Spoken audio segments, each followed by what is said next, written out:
Welcome back to the second half of this morning's Gone Outdoors. Kyle Agri and Scott Brewer of Brewer Agri Outdoors talking hunting.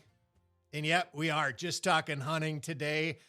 It is the lead up into the rut, the white-tailed deer rut. The next weekend, we've got our firearms opener here in both Minnesota and in North Dakota.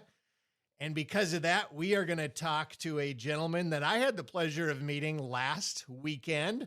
And we'll get a little bit into that maybe as we get our conversation going. But we want to welcome Kyle Martinson of the Minnesota Tracking Dogs group to Gone Outdoors. Kyle, great to have you with us this morning.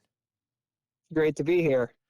So I want to just, Kyle, I want to clarify and give you a chance to explain a little bit to our listeners. When we talk about tracking dogs and we talk about deer hunting, we're not having the dogs involved in the hunt, right? It's the recovery afterwards. Explain how that all fits together.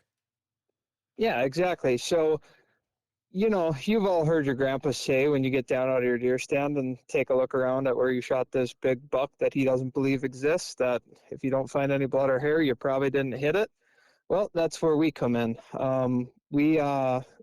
Our biggest thing is making sure deer aren't going to waste, and there's a lot of people that end up losing blood for many different reasons and can no longer locate and recover their deer.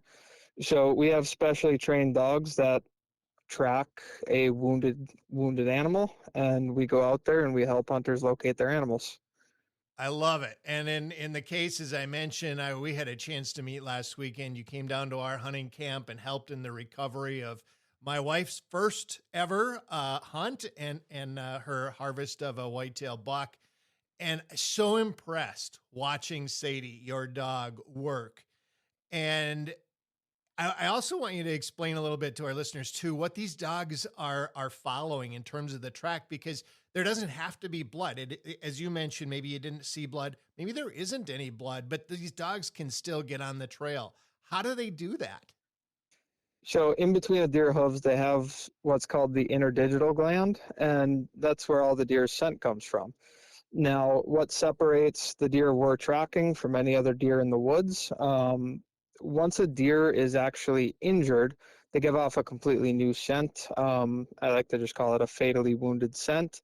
And sometimes you'll have tracks where you get out there and the dog looks great tracking, and then you end up finding a bed where the deer got to lay down, kind of calm down, and it's no longer dropping all this, fatally wounded scent after the deer realized it was, it's more of a superficial injury.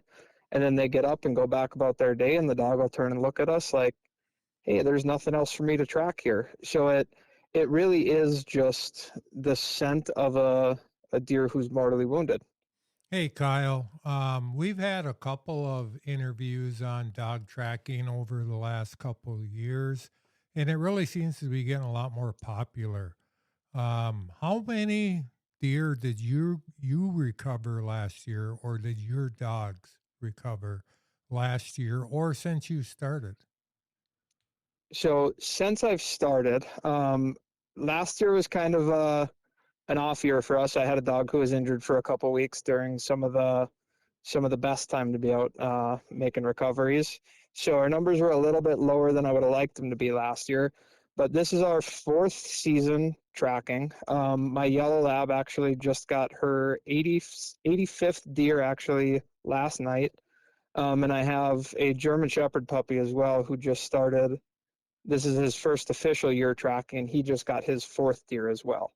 So that puts us up at 89, and we're just under 300 total tracks. So. Wow, that's impressive. And you think you're not getting called into those tracks where we know this deer is laying 30, 40, 50 yards down the trail and it's an easy blood trail, right? I mean, you're being brought in on those where there's really no other option. And that's what I wanted to we're going into a real popular time right now, right? The rut is starting. Archery hunters are in the woods in another week. We're going to have our firearms hunters out there as well. When is it appropriate to call you or another tracker to come on in and help with that recovery? Sure. So what I always tell hunters is I encourage, as much as I like going out and working the dogs, there's always someone else that's in a worse off situation with what they got going on. So I encourage people to follow blood until they no longer have any sign. I always say it's best to call us in before you go to the grid search. What that grid search ends up doing is you take that scent trail and you end up plastering it all over the woods, and that's just that much tougher for the dog to get through. Um, we have plenty of people that call and want to use this as an insurance policy, especially during the rut when, I'll be honest, there's sometimes I just have to shut my phone off because it doesn't stop ringing.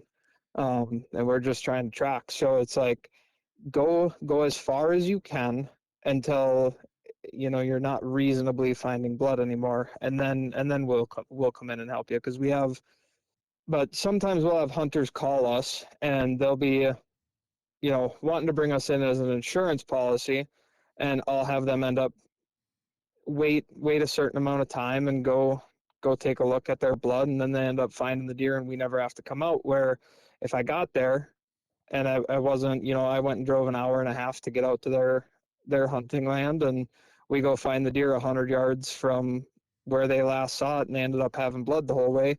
Were we really needed there? Where there's maybe 4 other people in between me and that person that could have actually used the dog in that time. We get a lot of calls at once the gun season comes around, because you don't have an arrow laying on the ground, like half of the bow tracks we do. We'll have a lot of times where it's like, at least find me some proof the deer was hit, and we'll be on our way. All right, Kyle, here's a question for you. What does it cost to do this? I'm sure there's a lot of listeners that are thinking, man, if he's going to drive 2 hours to get to me and 2 hours back and track, man, I don't think I can afford this. This has got to be way big money. So what do you charge, if anything? So I'm not going to speak for everyone. I will say most of us actually don't even charge anything. We do appreciate gas money and we do take tips. Actually, one of my most memorable recoveries, it was one of the I would say more difficult tracks we've ever done. It was for an older gentleman, and his wife still to this day will stop by my house and drop us off fresh cookies, fresh bread, all kinds of different, homemade goodies. Never got $1 for that. And that guy can even call me to this day and ask me just to help to drag a deer out of the woods, and I will drive an hour up to their property and I will help them in a heartbeat. The biggest reason we do this is to keep deer from going to waste. Most of us are hunters and outdoorsmen first, and that is our number one priority. I love it. I think that is so awesome. And I just knowing that it's really being done to help that cause is such a neat thing. Kyle, I don't want to let our segment come to an end, because you know what? You're not the only one who does this throughout the state.